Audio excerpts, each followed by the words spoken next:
بسم اللہ الرحمن الرحیم۔ ابو علی سینا کی کتاب الاشارات و تنبیہات اور اس کے چھٹے مرحلہ کی یہ 11ویں فصل ہے، جس کا عنوان ہے کہ اخلاق کی جو حرکت ہے اس کی غایت کیا ہے، اس کی غرض کیا ہے۔ اگرچہ کہ ہم بتا چکے ہیں غرض اور غایت میں ایک عام اور خاص کی نسبت پائی جاتی ہے۔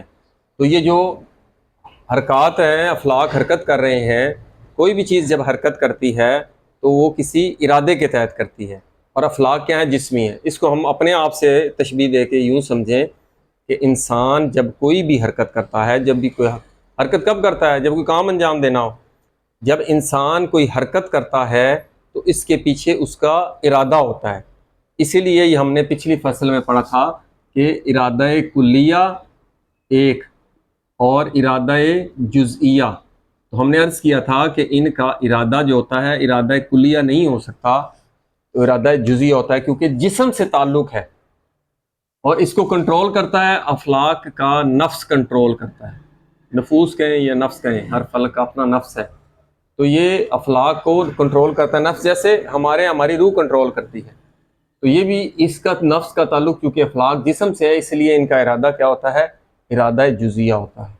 پھر یہ جو نفس ہے یہ حرکت پر اس کو اخلاق کو حرکت دے رہا ہے، تو اس کا کوئی نہ کوئی ارادہ ہوگا، اسی ارادے کی وجہ سے وہ نفس جو ہے اخلاق کو حرکت دیتے۔ جیسے ہم ارادہ کرتے ہیں کسی کام کو، تو ہمارا نفس کا جو ارادہ ہوتا ہے وہ بدن کے ذریعے سے افعال پر مجبور کرتا ہے۔ تو یہ ہوگی ایک بات کہ ارادہ ان کا جزئیہ ہوتا ہے۔ پھر ہم نے عرض کیا تھا کہ یہ ان کی غایت کیا ہے؟ کیا اس کی غایت جو ہے، یہ جو بنیادی ہے غایت، کسی بھی چیز کی غایت اس کی دانی شے اس کی غایت نہیں ہوتی، اس کی اعلیٰ چیز اس کی غایت، غرض ہمیشہ مافوق ہوتی۔ جیسے پچھلے مباحثوں میں عرض کیا تھا، جب یہ فلاسفہ اور مشاہ کہہ رہے تھے کہ اللہ تعالیٰ کی غایت جو ہے، تو غایت جو ہے اس سے مافوق چیز ہوتی ہے، چھوٹی چیز اس کی غایت نہیں ہوتی کہ انسان حرکت کرے ایک چھوٹی چیز کے لیے۔ انسان کی غایت جو ہوتی ہے وہ اس سے مافوق شے ہوتی ہے، اور مافوق شے کسی بھی چیز کی کیا ہوتی ہے؟ اس کی علت اس سے مافوق ہوتی ہے جو اس کو وجود دے رہی ہوتی ہے۔ تو ان نفس کا جو مافوق شے، نفس سے مافوق شے کیا ہے؟ وہ عقول ہے۔ تو مافوق شے کے لیے جو ہے وہ غرض ہوتی ہے۔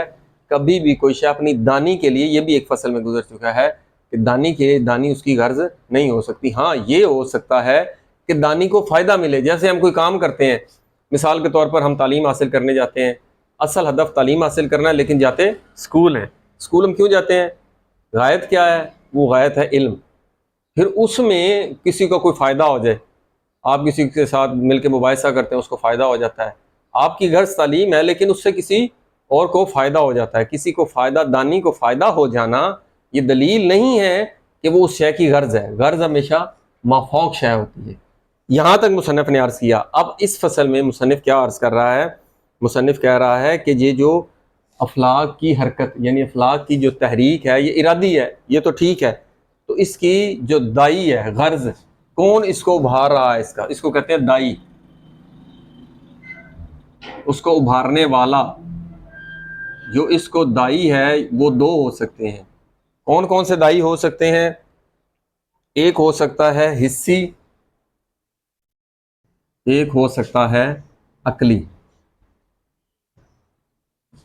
ان اخلاق کو حرکت دینے کے لیے یا تو دائی یا حس اس کو مجبور کر رہی ہے، کیونکہ اخلاق بدنی جسمی ہے، یا عقلی۔ حس کون کون سی ہوتی ہے؟ حس ہم پڑھ چکے ہیں کہ انسان کی جو شہوت ہے وہ حس شہوی ہو سکتی ہے یا غضبی ہو سکتی ہے، اور اس کے مقابلے میں قوت جو ہوتی ہے وہ ہوتی ہے عقلی۔ اور بدن سے تعلق ان کا ہوتا ہے، اس کا تعلق یہ مجرد ہے تو مجرد نفس سے یا عقول سے اس کا تعلق ہوتا ہے خود۔ تو یہ شہوی اور غضبی اگر یہ اس کو مجبور کر رہی ہیں کہ اخلاق کی تحریک میں یہ دائی بن رہی ہیں، تو یہ اس لیے بن رہی ہیں کیونکہ شہوت کی غرض کیا ہوتی ہے اور غضب کی غرض کیا ہوتی ہے؟ شہوت ہو یا غرض ہو، ان کا کام ہوتا ہے کہ جو چیز آپ کی پسندیدہ ہے، آپ کی مرغوب چیز ہے، پسندیدہ یا مرغوب شے آپ کو حاصل ہو جائے، اسی کے اصول کے لیے نا۔ شہوت ہے کھانا کھانا ہے، جنسی شہوت ہے وہ پوری کرنی ہے۔ غضب ہوتا ہے کسی شے کو ناپسندیدہ کو خود سے دور کرنا، ناپسندیدہ شے کو دور کر دیں گے تب بھی آپ مطمئن ہو جائیں گے، آپ کی غرض حاصل ہو جائے گی، یا پسندیدہ شے کو آپ حاصل کر لیں گے۔ یہ شہوی جو دونوں حصی جو قوتیں ہیں، شہوی ہو یا غضبی ہو، ان کا مقصد یہ ہوتا ہے۔ تو اگر یہ مقصد ہے تو یہ آپ سے عرض کیا تھا کہ دانش ہے عالی کی غرض و غایت نہیں ہو سکتی۔ تو پیچھے رہ گیا کون سی؟ دوسری بات یہ ہے کہ یہ حیوانات میں پائی جاتی ہے۔ حیوانات میں ایسے ہی ہوتا ہے، اگرچہ کہ انسان اگر اس کام کے پیچھے لگے ہوئے ہیں اور اس کام عقل کو چھوڑ دیا ہے تو وہ مثل حیوان ہے، کیونکہ حیوانات میں بھی یہی قوتیں ہیں، تو انسان میں یہ بھی ہیں اور یہ بھی ہیں۔ تو انسان اگر دائمی زندگی چاہتا ہے، ابدی زندگی چاہتا ہے، تو اس قوت کا استعمال کرنا پڑے گا۔ تو ہم مصنف کہہ رہا ہے تو دوسری حرکت کون سی؟ اگر یہ نہیں ہے تو پھر وہ جو تحریک دینے والی قوت ہے وہ عقلی ہے، اور عقلی جو تحریک ہوتی ہے وہ کس سے ہوتی ہے؟ عقل عملی۔ یہ عقل عملی کیا ہوتا ہے؟ یہ ہم پچھلے مباحثوں میں، یہ علم اخلاق میں مباحثوں میں عرض کر چکے ہیں کہ ایک عقل نظری ہوتا ہے اور ایک عملی۔ جو عقل نظری ہوتا ہے وہ خارج میں نہیں آتا، خارج میں جو فعلی طور پر صادر ہوتی ہے، حرکت صادر ہوتی ہے، وہ عقل عملی سے ہوتی ہے، نہ کہ عقل نظری سے صادر ہوتی ہے۔ تو مصنف یہاں کہہ رہا ہے پس یہ تو نہیں ہو سکتی غایت، تو پس غایت کیا ہوگی انسان اس اخلاق کی حرکت کی؟ وہ عقلی ہوگی۔ یہ پہلی بات۔ اس میں متن کیا ہے؟ 2 لائنوں کا متن ہے۔ بلا یمکن ان یقال، کہتا ہے مصنف کہتا ہے ممکن ہی نہیں کہ یہ کہا جائے کہ ان تحریکہا، اس جو سماوات ہیں، افلاق ہیں، بلکہ نفس الافلاق، یہ جو افلاق کے نفس کی جو تحریک ہے کہ لدائن، وہ لدائن شہوانی، وہ شیوانی دائی کی وجہ سے، اس کا دائی شیوانی ہو، یہ نہیں ہو سکتا۔ اس کو بھارنے والا، اس حرکت پر مجبور کرنے والا، وہ شہوت نہیں ہو سکتی، او غضبین، اور غضب بھی نہیں ہو سکتا وہ جو اس کو بھارے کے افلاق حرکت کریں۔ بلکہ یجب ان یکونا، بلکہ لازمی اور ضروری ہے کہ ان یکونا، یہ جو تحریک ہے، اشبہ بحرکاتنا ان عقلنا العملی، ہمارے عقل عملی سے یہ تحریک اٹھے۔ تو یہ ہم نے وضاحت کر دی کہ عقل یہ نہیں ہو سکتی بلکہ عقل عملی ہوگی، ہماری عقل اسی طرح ان کی بھی عقول کی وجہ سے ہوگی، مجرد شے سے۔ اس سے اگلا متن کیا ہے؟ قول مصنف کا قول، ولا بد ان یکونا لمعشوق و مختار، اور ضروری ہے کہ یہ جو تحریک ہے، یہ جو حرکت پر اطلاق حرکت کر رہے ہیں، یہ کس کے لیے حرکت ہے؟ لمعشوق و مختار، ایک معشوق کے، دیکھیں عاشق کا ایک معشوق ہوتا ہے جس کی وجہ سے وہ انسان حرکت کرتا ہے۔ تو مصنف کہہ رہا ہے کہ وہ معشوق کون ہے جس کی وجہ سے وہ حرکت کر رہا ہے؟ تو وہ معشوق وضاحت کر رہا ہے کہ اما لینالا ذاتہ، یا تو افلاق اپنی حرکت کے ذریعے کیا حاصل کرنا چاہتے ہیں؟ غرض وہ ہے کہ اپنے اس کی ذات کو پالے، اپنے معشوق کی ذات کو پالے، ایک بات معشوق کی ذات کو پالے، دوسرا او حالہ، یا اس کے حال، اس کے اراض میں سے کسی عرض کو پالے، کسی صفت کو پالے، او لینالا، یا وہ پالے ما یشبہہما، جو ان دونوں سے مشابہ ہے، کس سے؟ اس کی ذات یا اس کی صفات سے کوئی مشابہ ہے، ان دونوں سے مشابہ ہے۔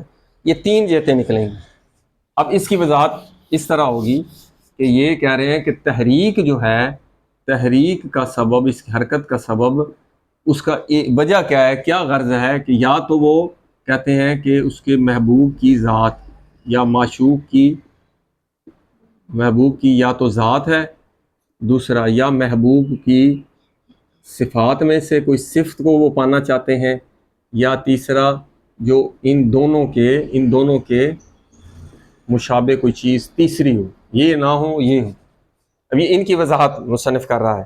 تو وہ کیا کہہ رہا ہے کہ جب بھی کوئی حرکت ہوتی ہے تو وہ اپنے مرید، اپنے محبوب، اپنے معشوق کو پانے کے لیے، محبوب کو تو پانا ہے، یہ طے ہے کہ افلاق کی حرکت اپنے محبوب کو پانا ہے۔ دنیا میں بھی ایسے چل رہا ہے، ہر بندہ اپنی محبوب چیز کو پاتا ہے۔ تو اس لیے تو قرآن نے کہا ہے کہ جو ہر چیز، ہر بندے کا جو الہ ہے، معبود ہے، وہ کیا ہے؟ جس سے وہ محبت کرتا ہے۔ تو قرآن کی آیت بھی ہے کہ وہ لوگ جنہوں نے اپنی ہوائے نفس کو اپنا الہ معبود بنا لیا ہے، تو وہ انہوں نے خدا بنا لیا ہے، کیونکہ محبوب ہے، جو محبوب ہوتا ہے وہی انسان کا معبود ہوتا ہے۔ تو یہ محبوب چیز کے لیے انسان دنیا میں کسی کو دولت محبوب ہے، کسی کو اولاد محبوب ہے، کسی کو گاڑی گھر دولت محبوب ہے، جو محبوب شے ہوتی ہے اس کے پیچھے وہ بھاگتا ہے، تو حرکت کرتا ہے۔ افلاک بھی اپنے محبوب اور معشوق کے پیچھے بھاگ رہے ہیں، تو یا محبوب کی ذات کو پانا چاہتے ہیں یا اس کی صفات کو، یا اس میں ان دونوں سے جو مشابہ شے ہو ان کو وہ پانا چاہتے ہیں۔ تو اگر وہ معشوق اور مختور کو پانا چاہتے ہیں تو وہ کیا، یہ محبوب کی ذات یا تو اس کو حاصل ہو جائے گی یا حاصل نہیں ہوگی، یہی دو جہتیں بنتی ہیں نا۔ اگر ہم فرض کریں محبوب کی ذات کو پانا چاہتا ہے، کیا محبوب کی ذات کو پا سکتا ہے؟ اگر وہ حاصل ہو جاتی ہے تو یہ حرکت رک جانی چاہیے۔ آپ کہیں گے کیسے؟ کہ انسان جب بھی کسی چیز کو حاصل کرنا چاہتا ہے، اس کو حاصل کر لیتا ہے تو بس وہ شاید اس کے بعد اس کی حرکت رک جاتی ہے، کیونکہ اس کو پا لیا ہے۔ پانا ہی مقصد ہے، پا لیا تو حرکت رک جائے گی، جبکہ افلاک کی حرکت تو اس میں دوام ہے، رکتی نہیں ہے۔ بس یہ محبوب کی ذات حاصل نہیں ہو سکتی۔ اگر اس کی ذات وہ پھر بھی حرکت کر رہا ہے ذات کے لیے اور وہ حاصل بھی نہیں ہو رہی، تو پھر تو عقلی لحاظ سے کہ وہ لا حاصل شے کے پیچھے لگا ہوا ہے، وہ شے لا حاصل ہے، اور کوئی بھی چیز کسی لا شے کے پیچھے دوڑتی اور بھاگتی نہیں ہے۔ تو یہ ہوگی ایک بات۔ اور دوسری بات یہ ہے کہ انسان جب بھی کسی چیز کی طرف حرکت کرتا ہے، کیونکہ افلاک کیا ہے، جسمی ہے، اور جسمی حرکت جو ہے ہم نے پہلے عرض کر چکے ہیں بدایت الحکمہ میں بھی، کہ یہ جو حرکت ہوتی ہے جسم میں، یا تو اس کے کم میں ہوگی یا اس کے کیف میں ہوگی یا اس کے عین میں ہوگی یا وزن میں ہوگی۔ اس سے کیا مراد ہے؟ یعنی کمیت اس کی بڑھے گی، چاہے متصل ہو یا منفصل ہو، یا اس کی کیفیت بدلے گا، جب وہ مشوق کی کیفیت جیسی ہو جائے گی تو رک جائے گی۔ اسی طرح عین، یہاں سے آپ کسی مقام تک جانا چاہتے ہیں، جب وہاں پر مکان میں اس مکان تک، لاہور سے آپ کراچی جانا چاہتے ہیں، وہاں پہنچ جائیں گے تو رک جائے گی، عین میں حرکت ہوگی۔ یا اس کی وضع حالت میں، اس کی وضع میں حرکت ہوگی، تو وضع جیسی وضع حاصل کرنا چاہتا ہے ویسی وضع حاصل ہو جائے گی تو رک جائے گی۔ تو وہ ان چار چیزوں میں مصنف کہہ رہا ہے کہ یہ ہے جسمی۔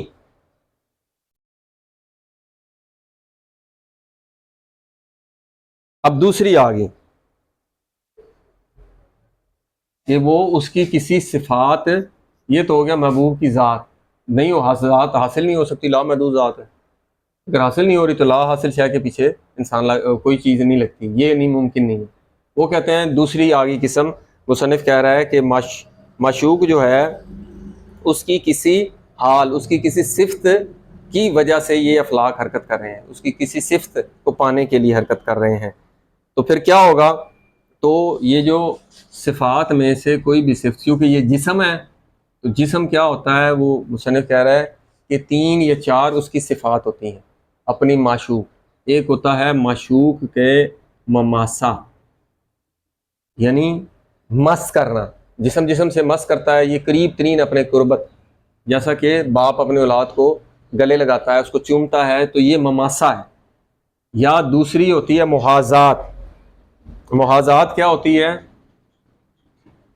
محاذات ہوتا ہے کہ یعنی بالکل ساتھ جسمی ٹچ کرنا، یعنی اس قدر قریب نہ ہونا لیکن ساتھ ہونا بالکل۔ تیسرا ہے، مصنف کہتا ہے کہ موازات کے ذریعے سے آپ کو یہ صفت کوئی نہ کوئی مل جائے گی۔ وہ موازات کیا ہوتا ہے؟ یہ ہوتا ہے روبرو ہونا، آمنے سامنے ہونا، ایک دوسرے کے موضوع یا قریب ہونا۔ اور چوتھا ہے ملاقات، اس میں انسان تھوڑا دور ہوتا ہے لیکن ملاقات ہو جاتی ہے۔ تو کہتا ہے یہ صفات میں سے جسمی صفات ان کے حصول کے ذریعے سے وہ حاصل ہو سکتی ہیں۔ تو کیا یہ تحریک اس کے لیے ہے؟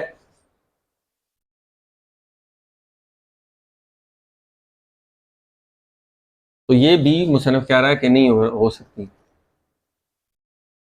اب آ گیا تیسرا، کہ جب نہ محبوب کی ذات حاصل ہو سکتی ہے نہ اس کی صفات حاصل ہو سکتی ہیں، بدنی لحاظ سے یہ نہیں ہو سکتا، کیونکہ اگر افلاک اپنی حرکت کے ذریعے سے، وہ تو جسم کو مس کر سکتے ہیں، یا وہ یہ نہیں ہو سکتی، بلکہ اس کے علاوہ کوئی تیسری قسم ہے۔ وہ تیسری قسم کیا ہے؟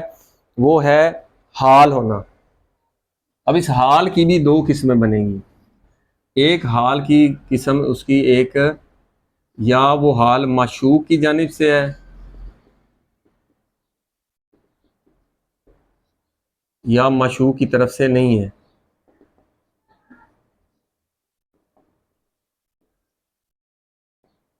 کہ یہ جو تحریک دی جا رہی ہے، کیا اس نفس کو تحریک دینے والا، محرک جو اس کا ہے تحریک دینے والا، وہ کون ہے؟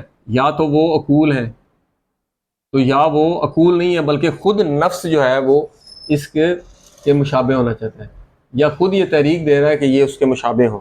تو یہاں پہ وہ کہتا ہے کہ واجب ہے کہ ان تکون مما یناسب مما ذات المشوق حالا من علامۃ المشوق فی الغرض فین. تو یہ اگر مشوق کی طرف سے نہیں ہے تو یہ بھی ہماری غرض نہیں ہے. تو یہ جو ہے یہ چیز بھی ایک یہ جہت بھی باطل ہو گئی. تو پیچھے ایک ہی قسم بچ گئی، وہ کیا ہے کہ وہ معشوق کی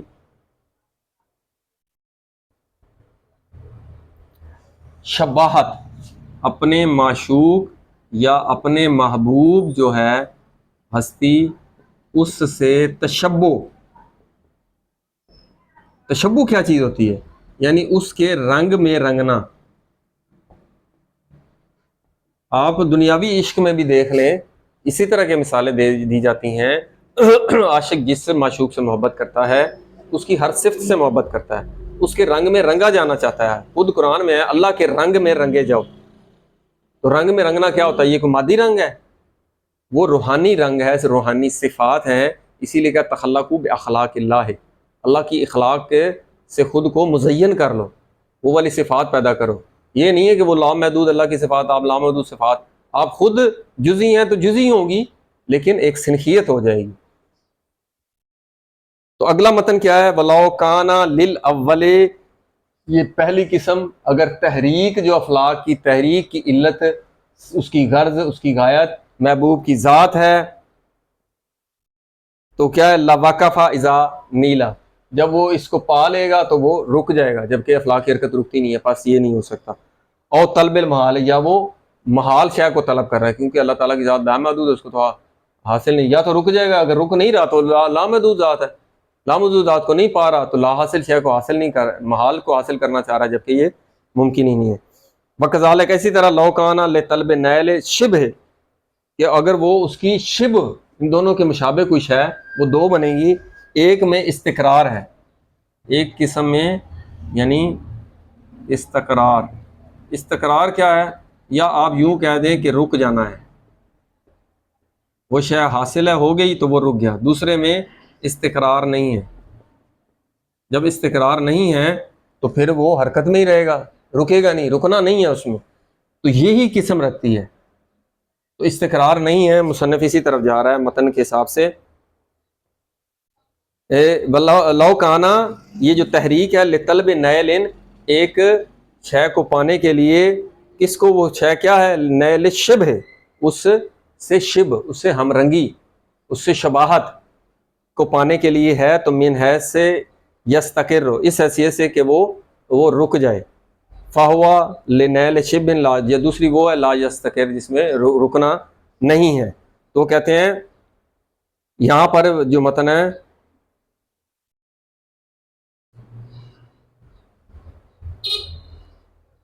یہ جو پہلی قسم ہے جس میں رک جانا ہے، وہ کہتا ہے کہ یہ محال ہے. کیوں؟ کیونکہ جب رک گیا تو حرکت رکی، جبکہ ہم دیکھ رہے ہیں کہ افلاق کی حرکت جاری و ساری ہے.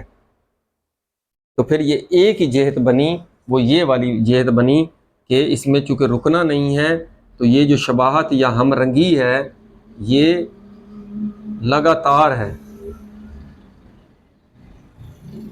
مسلسل ہے. تو یہ مسلسل جو ہے ہم رنگی، یہی ہدف ہے کس کا؟ اس نفس کا، کہ وہ اس عقول جو اس کی علت ہے ان سے تشبہ قائم کرے، اس سے کہ رنگ میں رنگ جائے. اس لیے یہ افلاق حرکت کر رہے ہیں تاکہ عقول کے رنگ میں رنگ جائیں. یہ اس کی غایت ہے. اس کی مزید وضاحت انشاءاللہ اگلے مباحثے میں. والحمدللہ رب العالمین.